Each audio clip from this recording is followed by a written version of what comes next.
welcome back to my channel. Welcome back to another entire history of It's Been a While, and I'm sorry, and a lot of you were expecting me to do a lot more magical content, and I'm sorry, things were crazy, and then I thought they'd be alright, and then I moved house, and that was exactly when Realm of Magic came out, so I wasn't able to get more magical content out, but here I am, hoping the hype hasn't died, and you're all still watching this, and I'm sorry for my lack of videos. I'm really trying to post more, and I hope that you are alright with it, to be honest, because if not, my channel's just going to be dead. But in the words of Lewis Capaldi, back on my bullshit.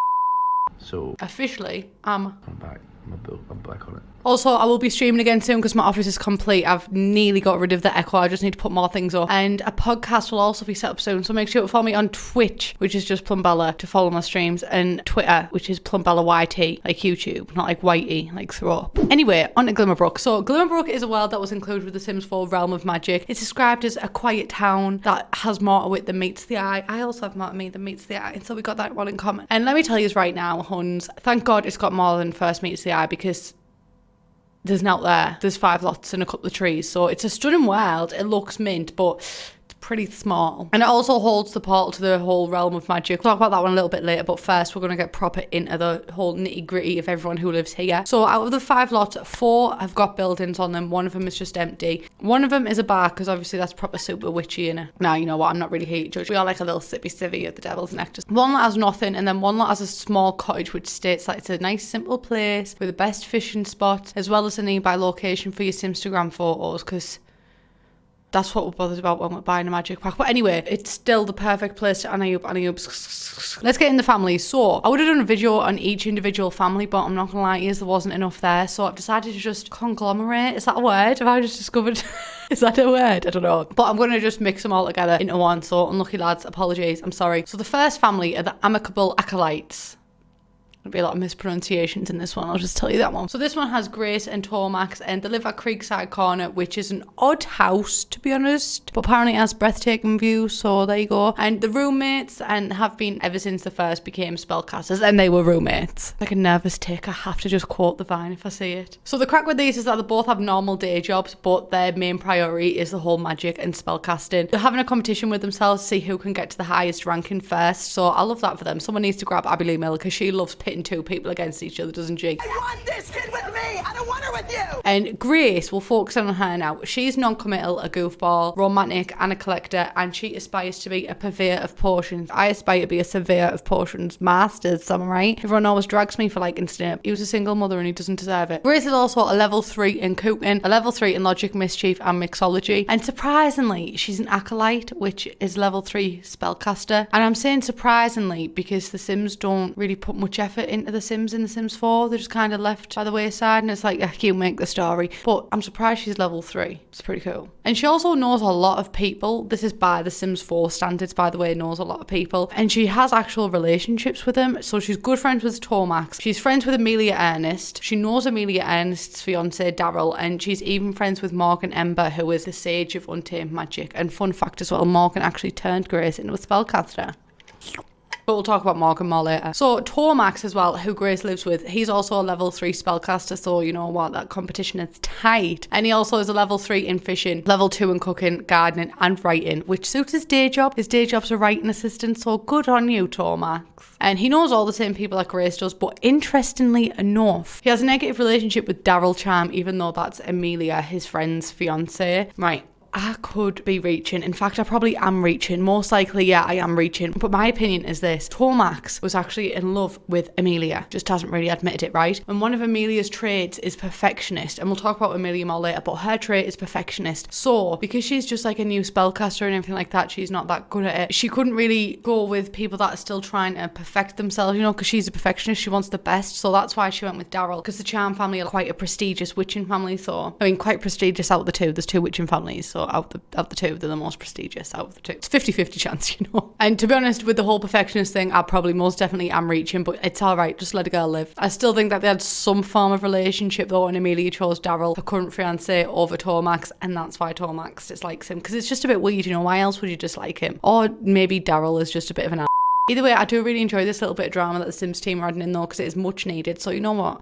Thank you, hens. I really appreciate it. So that is the amazing acolytes. What are the amicable acolytes? Sorry, I'm making them sound like they're a gymnastics team. So now we move on to the Charm family, and they live at the largest property in Glimmerbrook, which isn't really that hard because there's 5 lots and only 3 of them are residential. But anyway, the house is actually massive, to be fair. Like, I'll give them that one. They're doing well. But the Charm family has produced generations of distinguished spellcasters, as Minerva often reminds her children. Gemma resents her family's high expectations, even though she secretly wants to make them proud. Daryl is an aspiring duelist who just got engaged to Amelia, a newly ascended spellcaster who has a lot to live up to. So the head of our family is little old elder Minerva, and whether this is a nod or not to Harry Potter, I'm just accepting it and taking it as one anyway. She's a master spellcaster with 6 skills in logic. Wow. 4 in charisma, 2 in cooking, handiness and writing, and she's also a bookworm, self-assured, family-oriented, a quick learner, and she has a strong magical bloodline. You go, Minerva. And interestingly enough, her aspiration has absolutely nothing to do with magic. Instead, it's nerd brain, and this one, I'm not gonna lie,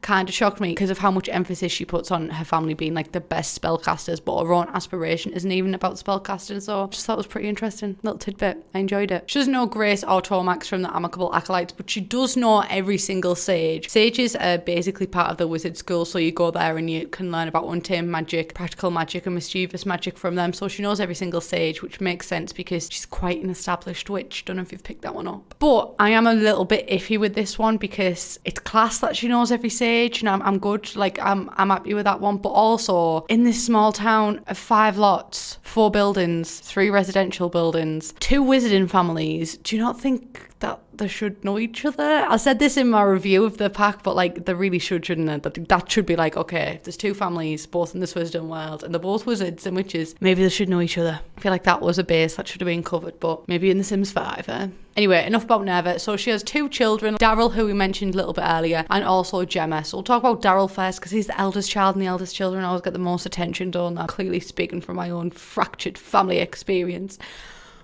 All around me are familiar faces. Sorry, Mum Bella, if you're watching this, don't ground me. So Daryl is the eldest child, and he currently works as an office assistant. Nice one, good for him. And he's an adept spellcaster, which is basically just a level 4, and his aim is to become a duelist. And with my accent, I just want to clarify, right? I'm saying duel, not jewel or jewel, but duel. And he's also a level 5 in charisma, a level 4 in cooking and fitness, and a level 2 in fishing. Cool. But I don't know, he just doesn't seem like a nice guy because he's a snob, he's a bookworm, he's hot-headed, and he's alluring. Like, apart from the bookworm, they're all kind of red flags. Actually, you know what? Not include the bookworm. Hitler wrote a book, but they're all pretty much red flags. He doesn't sound great. Definitely not the type of man that his fiancée should be with, in my humble opinion. He does also know Tormax Colette, who has a negative relationship, like we said earlier. I'm going to say again, it's definitely because Tormax and Daryl's fiancée had a thing. I'm telling you.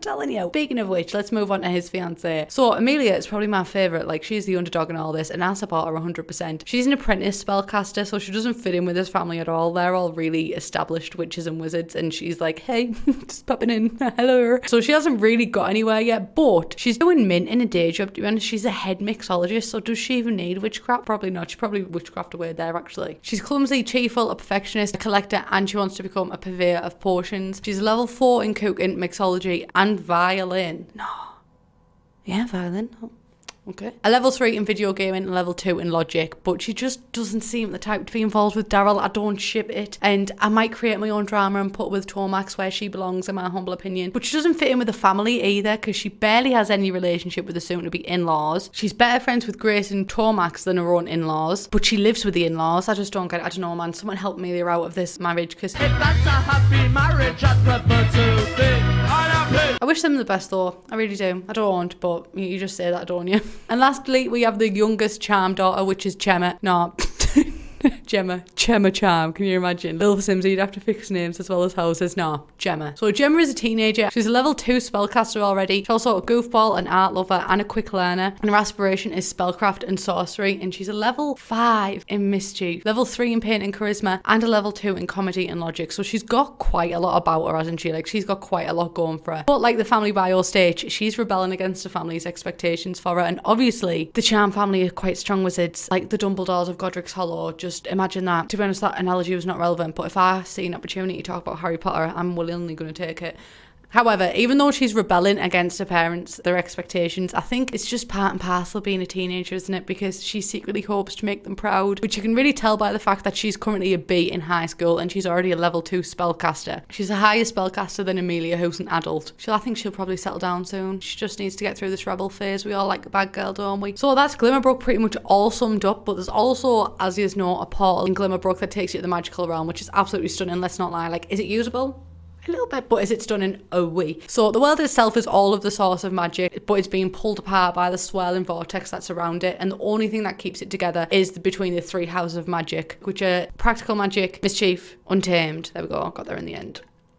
And each of them houses has a sage in their respective style. So if an imbalance is ever struck between these houses, then the world's going to come crashing down. Apparently, I don't think that actually happened. I think The Sims have been a bit dramatic. So the world in itself is split into 4 parts. The main building, which kind of acts like a magical headquarters or school. So you can visit the sages here to work on your magic, pop to the loo, etc, etc. And then there is Diagon Alley, or Caster's Alley, as the Sims will call it. But I'll see right through y'all. And it is visually stunning. So you can get your brooms, you can get your spell books, you can get your familiars, you can get your wands, and you can bippity boppity back the frick up to the dueling grounds, which is exactly what it says on the tin, you duel. And then there's the garden, which includes a pretty much unusable herbology section. These have all seen the magical realm by now, so I didn't want to go too in depth with it. So now for the sages, and these are automatic, so when these die, new sages will be created, but these are the people that we've got as you load up the game. So the first one we've got is Simon Silver Sweater. I don't know if he's named Silver Sweater because he's got a silver sweater, or whether he wears a silver sweater because his last name's Silver Sweater. It's kind of like the old riddle, isn't it? What came first, EA or the cash grab? I'm joking.